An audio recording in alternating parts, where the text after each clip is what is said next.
Welcome to America's Heroes Group. And welcome to America's Heroes Group. This week is our roundtable with our partner, Jesse Brown, VA Works. July is American Diabetes and National Minority Mental Health Awareness Month. Today is Saturday, July 9th, 2022. You just heard our host, Cliff Kelley. I'm Sean Claiborne, the co-host, Army National Guard veteran. Our executive producer is Glenda Smith, and our digital media producer is Ivan Ortega of Scouts Honor Productions. And don't forget to look at us on Facebook Live. We're live streaming today, but see us on Facebook and look at us on social media. Today we're not on live streaming, but you can still see our past shows on Facebook and on YouTube. So go look at those shows, like and subscribe, and tell us what you think. It's very important. You provide the content that makes us great, and also the things you want to hear, we want to talk about. So go on YouTube, go on Facebook Live, like and subscribe to things we've seen. You won't see us today on YouTube live, but you will be able to see our past shows on Facebook and YouTube. And we have a panelist on the line today. That's Debbie Rafael-Shanley. She's a Minority Veteran Program Coordinator at Jesse Brown VA. She's a social worker. And Misa Lopez. She's a licensed clinical social worker and intimate partner of Violence Assistance Program Coordinator. We're going to talk about bridging the gap with Native Americans and Indian veterans at the Jesse Brown VA. How you guys doing today? Well, thank you. Well, it's good to have you guys on. So doing great, thanks. Tell us what is going on. So what we need to do, what are we not doing with our Native American veterans? So I'll go. I'm Debbie Rafael-Shanley, the Minority Veteran Program Coordinator at Jesse Brown VA. Native Americans have the highest per capita involvement in any minority population to serve in the military. They have the highest concentration of women service members. I mean, if we look at the history, they have World War I, they had 6,000 to 6,500 were drafted. They had World War II, the code talkers that helped decode messages. And then World War II, they had 44,000 Native Americans out of the 350,000 population. And lastly, if we look at the 42,000 American Indians that served in Vietnam, 90% were volunteers. However, they're the least likely to enlist or go to a VA hospital, given historical trauma. Why is that? So, and that's one thing that people, a lot of civilians probably don't know, but it is known throughout history, going all the way back to really the Civil War. The Native Americans have served in high numbers as a warrior class to go into the military and fight for all kinds of different causes. And one of the great things that people they're known for is that they were the code talkers, as you mentioned, in World War I and World War II, breaking codes, or actually not breaking codes, but actually because their languages were not known to the Germans and to the forces that were fighting, they were able to send messages back and forth in their native languages, and no one understood or could decipher their languages. Well, yes. I mean, if we think about, the trauma historically, even from a military standpoint, you have Indian being placed on Indian reservations, boarding schools. And I think there's a lack of mainstream understanding on Native Americans' methods of healing. So I think that's what causes a lot of the lack of disengagement in VHA healthcare. Do you think it's a matter of pride that maybe a lot of Native Americans aren't using the VA? From my experience, and I can speak from my experience, I think it's just overall a lack of trust, right? We think about the generational and historical trauma, and then compounded with the fact that you don't understand the complementary methods of healing, or they're not accepted at wide in other hospitals. But, Jesse Brown is doing a good job of really putting in whole health, adding complementary methods of healing, such as healing touch, acupuncture, things of that nature, in conjunction with traditional medicine. So we have about 3 million Native Americans across the country right now. Is there, when you say Native Americans, how do we classify, because a lot of people say that they're Native American because they have so much percentage blood. For example, Kyrie Irving, famous basketball player, says he's part Native American. You have, a lot of people in the media site who even get challenged on their identity when they say they're Native American. So how do we do it? A lot of it, this is all self-report. Like when you come in and, there's the check boxes, this is self-report as far as Native Americans. That's how we measure it. But again, our numbers are small, but they're increasing given the fact that we're, trying to bridge the gap in that sense with the highlighting some of these alternative methods of healing to help Native Americans understand that we are trying to understand these cultural nuances of healing in the context of traditional medicine. And Rafael, so what are some of the things that Native Americans are missing out on? What kind of treatments and problems do you see in the Native American veteran community that need to be addressed? Well, I think, this conversation also started with the fact that Jesse Brown is participating in the 8th annual Native American gathering that's happening next Saturday. And, some of the things that we're highlighting and bringing to this event is showing them that we do have complementary and alternative methods of healing in conjunction with traditional types of medicine. And one of the things that they're doing at this event that's different than any other event, because Jesse Brown has been participating over the last 7 years, and this event garners 1,800 visitors and over 653 Native American veterans. And then out of the 653 Native American veterans, this is an interesting fact, 276 of them are identified as Native American female veterans. So the one thing that we're doing, I think it's a big push this year, and that's why MISA is here to talk about our expertise, is they're highlighting the trauma aspect of Native Americans to help the healing process. So MISA, can you tell us more about that? So what are some of the things that we need to know about the Native American veteran community? And then what are some of the things they need to take advantage of? Sure. So first, I just really want to express our tremendous gratitude to the Trickster Cultural Center for inviting us to participate in this event. It's my understanding that this is the first time in the 8 years of this event that trauma and domestic violence are being addressed so openly. And it's just so important and such an honor to be a part of that. So just to lay a little bit of groundwork, if I may, what makes this important is the high occurrence of intimate partner violence in these communities. So according to a study by NIJ, which is the National Institute of Justice, 4 in 5 American Indian and Alaska Native adults have experienced violence in their lifetime. So if we think about it, that's 83%, right? And this includes 56% who've experienced sexual violence and 55% who've experienced physical violence by an intimate partner.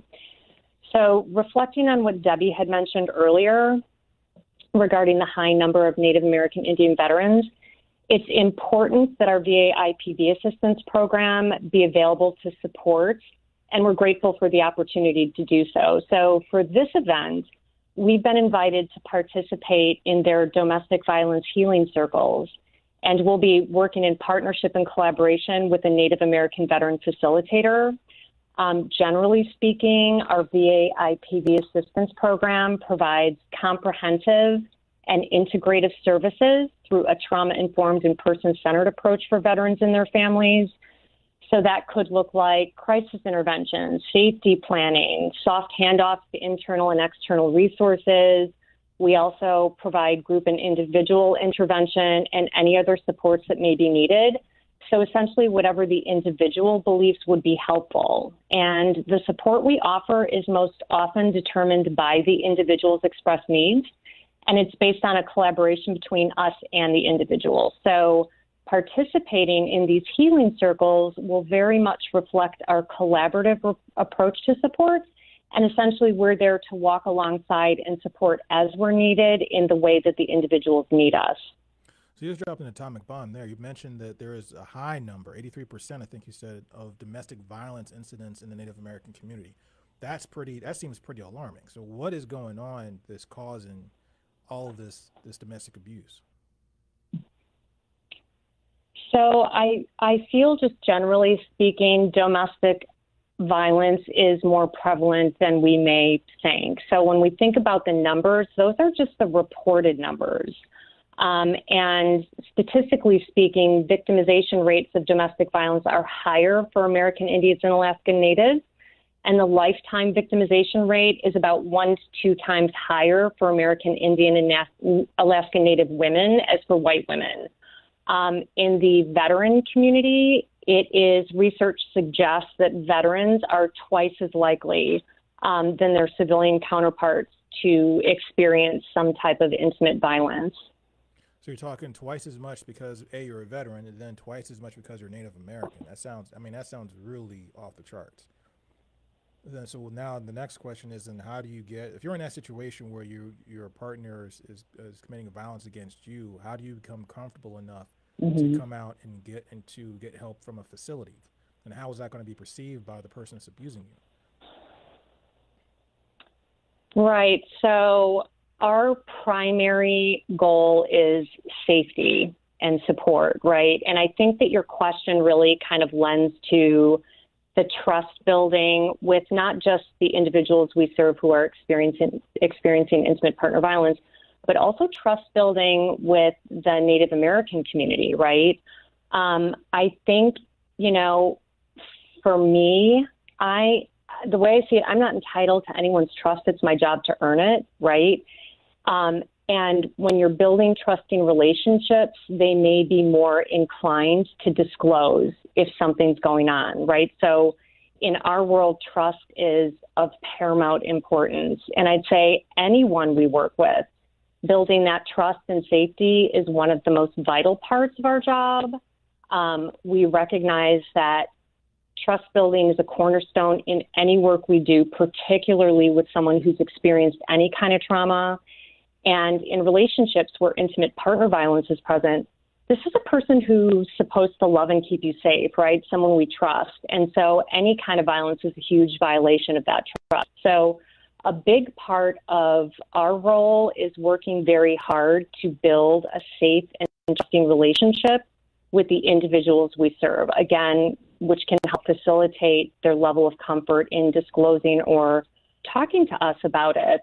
And that can definitely also be a part of healing. And so we do this by validating the experience, being present, showing up. We don't promise anything that we can't come through on. We respect the individuals, their own best expert, which can also help them feel more empowered and more in control of what happens next. So for us, I start by saying you can tell me as much or as little as you want. The more I know, the more I may know how to help. But essentially, it's letting that individual be in control, which in IPV relationships, there's a loss of control.